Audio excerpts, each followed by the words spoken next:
ప్రయాగ్రాజ్లో అత్యంత వైభవంగా మొదలైన మహాకుంభమేళాకు భక్తులు తరలివస్తున్నారు. జనవరి 13 మొదలైన ఈ ఆధ్యాత్మిక వేడుక ఇవాళతో ముగినుంది. మహాశివరాత్రి పర్వదినం సందర్భంగా భక్తులు తరలివస్తున్నారు. హరహర మహాదేవ నామస్మరణలతో త్రివేణి సంగమం ఘాట్లు మారుమోగుతున్నాయి.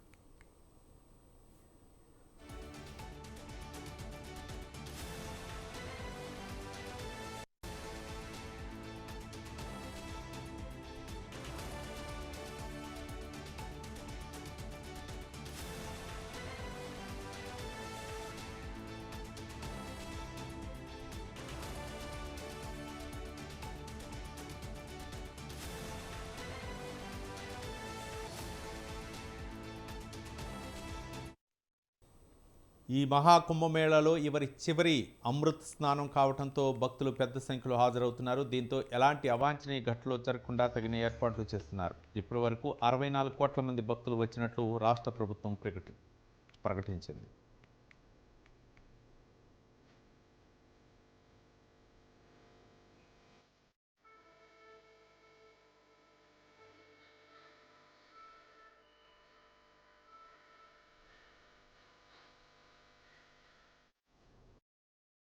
అధికారులు భక్తులకు ప్రత్యేక సూచనలు జారీ చేశారు. భద్రతా నియమాలు పాటించి తమతో సహకరించాలని కోరారు. ఇక ఈ ఏర్పాట్లను గోరఖ్నాథ్ కంట్రోల్ రూమ్ నుంచి రాష్ట్ర ముఖ్యమంత్రి యోగి ఆదిత్యనాథ్ పర్యవేక్షిస్తున్నారు.